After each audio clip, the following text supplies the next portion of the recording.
54 दिन हो चुके हैं रूस यूक्रेन की जंग को। हमारे सहयोगी उमाशंकर सिंह मौजूद हैं यूक्रेन में, ओडेसा के पास मिकोलाइव से। उमा, वहां पर इस समय की चुनौतियां क्या बड़ी हैं? आप लोग जहां पर हैं वहां की स्थिति क्या है, बताइए हमें।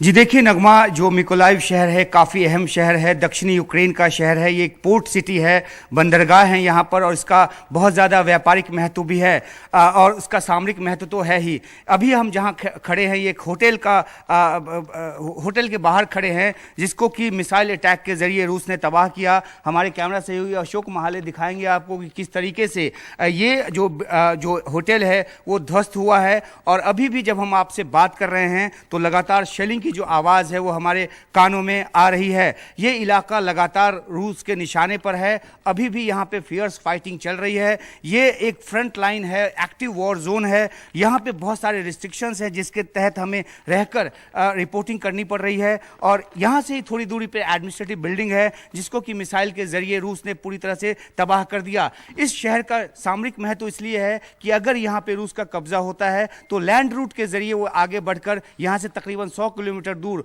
ओडेसा शहर जो है उसको घेरने की कोशिश करेगा। समुद्री तौर पे ओडेसा को पहले से ही रूस ने घेर रखा है। और आपको जैसा कि हमारे दर्शकों को पता है कि जो ओडेसा से ही जो रूसी युद्धपोत है मॉस्कोवा, उसको अटैक करके उसको नेस्तनाबूद किया गया। तो रूस की तरफ से एक बदले की कार्रवाई के तौर पे भी देखा जा रहा है। और इस पूरे इलाके में जिस तरीके से वो अपना दबदबा चाहता है, वो जो खेरसन का इलाका है यहाँ से बहुत ज़्यादा दूर नहीं है, और खेरसन के इलाके में रूसी सैनिक मजबूती के साथ टिके हुए हैं। यूक्रेन पे बहुत ज्यादा दबाव इस बात का है कि इस शहर को कम से कम बचा के रखे। 5 लाख की आबादी शहर की थी, जिसमें से तकरीबन 2.5 लाख आबादी जो है यहां से इवैक्यूएट करके बाहर निकाली जा चुकी है। शहर में एक तरह से वीराना है। तकरीबन 50,000 नागरिकों को निकालने का जो और प्लान है वो बनाया गया। उसके अलावा जो बाकी लोग हैं तकरीबन 2 लाख, वो कई वजहों से शहर से नहीं निकलना चाहते। उनकी रोजी रोटी और बाकी दूसरे और सवालात होंगे। लेकिन ये एक शहर जो है वो एक्टिव वॉर जोन है। यहाँ जो पानी का संयंत्र है जिससे शहर में पानी सप्लाई होती थी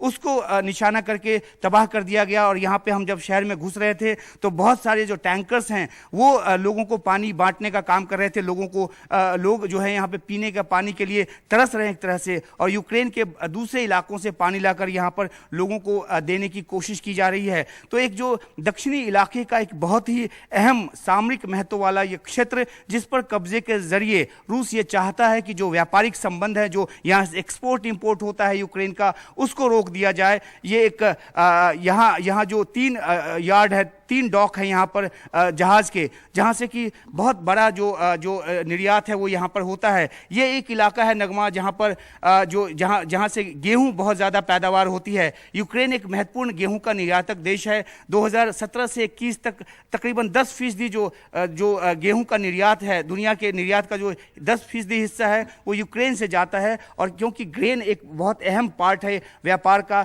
तो अगर इस शहर पे कब्जा होता है रूस का तो व्यापारिक तौर पे काफ़ी ज़्यादा नुकसान यूक्रेन को उठाना पड़ेगा। और इन 2 वजहों से, एक तो सामरिक वजह से और दूसरा जो व्यापारिक वजह से, रूस इस पर अपना कब्जा चाहता है। और इसके जरिए अगर वो ओडेसा की तरफ लैंड रूट से बढ़ता है तो वो भी एक बहुत ज़्यादा चुनौती की बात होगी। तो इन सब वजहों से यहाँ रूस जो है लगातार हमले कर रहा है। और जैसा कि मैंने आपको बताया, हम तकरीबन 25 मिनट पहले यहाँ पे पहुँचे और तब से लेकर अब तक कई धमाके की आवाज़ हमारी कानों में आई है। और ये इसलिए यहाँ पे बहुत ज़्यादा जो रिस्ट्रिक्शंस है वो लगे हुए हैं। हम आपको यहाँ पे मिलिट्री जो मोर्चे हैं वो नहीं दिखा सकते, इस तरह के अंडरटेकिंग हमसे लिए गए हैं, उसके बाद हमें यहाँ आने की परमिशन दी गई है। तो ये अभी यहाँ के हालात है नगमा, जो कि माइकोलाइव शहर का जो हाल है। और इसके बाद इस शहर के दूसरे हिस्सों से भी हम आपको अपने दर्शकों के लिए जानकारी लेकर आएंगे।